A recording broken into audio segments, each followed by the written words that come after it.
이준환 교수님께서 이제 연동형 비례대표제의 이 작동 가능성 관련해서 이제 말씀을 해주셨는데, 그게 결국은 이제 그 지역구 선거구 획정과 관련된 난점을 중심으로 말씀하신 거 아닙니까? 거기에서 한 가지 추가로 좀 잠깐 여쭤보고 싶은데, 연동형 비례대표제가 결국은 이제 독일하고 뉴질랜드 두 나라에서 지금 이제 OECD 나라 중에 둘인데, 여기를 보면 기본적으로 지역구 의석수와 비례 의석수가 1대1이거나 50대 50이거나 60대 40 정도 일정한 규모의 비례 의석수를 확보하고 있을 때 이 연동성이 작동이 되는 건데, 우리 같이 이제 이렇게 2대1 혹은 뭐 3대1 이 정도 수준에서 연동을 하게 되면 이게 헤비테일이 되잖아요.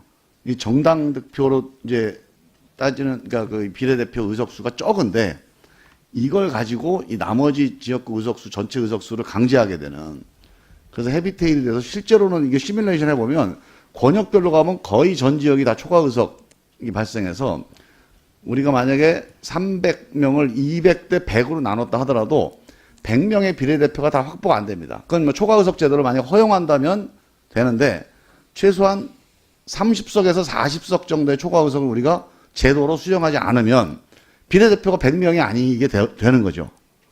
그러니까 결국은 이제 요 문제, 그러니까 초과 의석 문제하고 지역구와 이 비례대표의 비율, 적정한 비율, 이게 이제 연동성이 실제로 작동하게 만드는 하나의 요소다. 그래서 독일은 1대1로 하면서 초과 의석을 인정하는 제도로 하는 거고, 그러니까 이런 문제들에 대한 검토를 조금 우리 학자분들이 전문적으로 좀 해주셔야 되는 거 아닌가. 그러니까 우리가 연동형 그러면 그냥 연동형으로 하면 기본적으로 정당 득표율대로 다 배분이 가능하다. 뭐 이 취지로만 보면은 되게 이제 좋은 제도라고 생각이 드는데, 실제 작동 과정에서 이런 문제를 해결할 수 있는 방법이 되게 복잡해지거든요.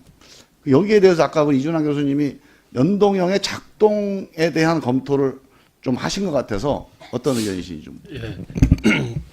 존경하는 김종민 의원님, 질문에 답하기 전에 존경하는 기동민 의원님께서 아까 질문으로 그 그림을 투표용지에다 넣어서 한 사례가 있느냐라고 질문하셨는데, 그런 사례가 있습니다. 대표적으로 인도에서 그렇게 사용을 하고 있고요. 한국에서 도입하려면 아마 선관위에서 투표용지를 한 종류 이상으로 놓을 수 있느냐라는 데 대해서 아마 그 법적인 그 뭐랄까 타당성을 따지겠죠. 그리고 인도를 제외하고도 아마 사례를 찾으면은 그림, 기호 이런 것으로 색깔 이런 걸로 한 투표용지를 찾을 수 있을 것 같고요. 이번에 이제 존경하는 김종민 의원님 질문에 답을 하면, 시뮬레이션은 시뮬레이션에 불과합니다. 뭐냐면은 한국의 지금 시뮬레이션 연동형 비례대표제를 예상하는 것은 실제로 일어났던 선거 결과를 거기에 맞춰서 한번 해보니까 이렇게 나온다는 거지, 만약에 우리나라가 연동형 비례대표제를 하고 있다라고 할 때 똑같은 선거 결과가 나올 거라고 전제하면 안 됩니다. 왜냐하면 선거 제도는 유권자를 하여금 심리적인 그 전략적 투표를 하게끔 만드는 게 있죠. 1인 2표니까 한 표는 비례대표는 이걸 꼭 하고 이 지역구는 이렇게 하고, 그런 게 심리적인 기제거든요. 근데 그게 없이 만약에 이 연동형을 한다 그러면 전략적 투표할 이유가 없죠. 유권자들은 그냥 전부 다 그 소신 투표를 하게 되겠죠.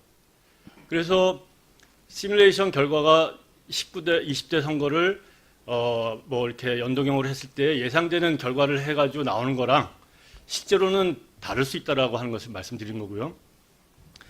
두 번째로는 초과 의석 문제는 해결할 방법이 없을 겁니다. 초과 의석 문제를 그 뭐 이렇게 어쨌든 연동해서 나오면 그 죽일 수는 없을 거 아니겠어요. 그래서 뭐 법적으로 뭐 초과 의석은 못 한다.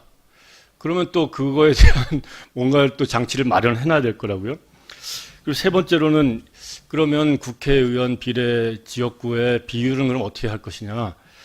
우리는 그 독일의 사례나 뭐 뉴질랜드 사례나 이런 것을 모델로 해서 따라갈 수 없는 현실이라고 하는 것이 있죠. 지금 뭐 국회의원 300명이고 비례대표는 굉장히 적은 숫자로 돼 있고 아무리 늘려도 의원 정수를 늘리지 않는 한 지역구 의원 정수를 줄일 수가 없기 때문에 그래도 이걸 늘려야 되는데 늘린다 하더라도 마냥 늘릴 수가 없기 때문에 뭐 2대1 정도가 아마 간다 하더라도 360명을 하면 240석 정도 지역구하고 120석 정도 해서 비례를 놓고 해서 360 정도 한다면은 그게 2대1 정도가 맞을 텐데 그리고 획정도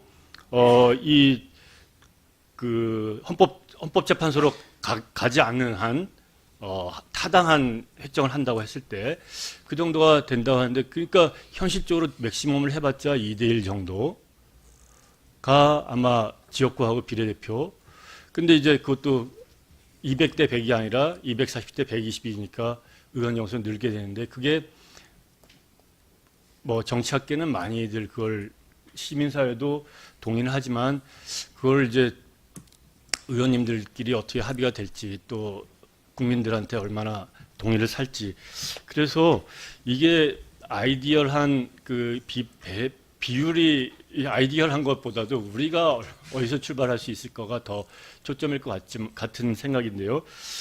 지금 현행 선거법과 헌법재판소의 결정이라든가 지금 의원 정수에 따르면 300석을 놓고 연동형 비례대표를 했을 때는 효과가 거의 뭐 지금 현행하고 차이가 없지 않을 것이다. 그런 생각이라는 걸 다시 한번 말씀드립니다. 네.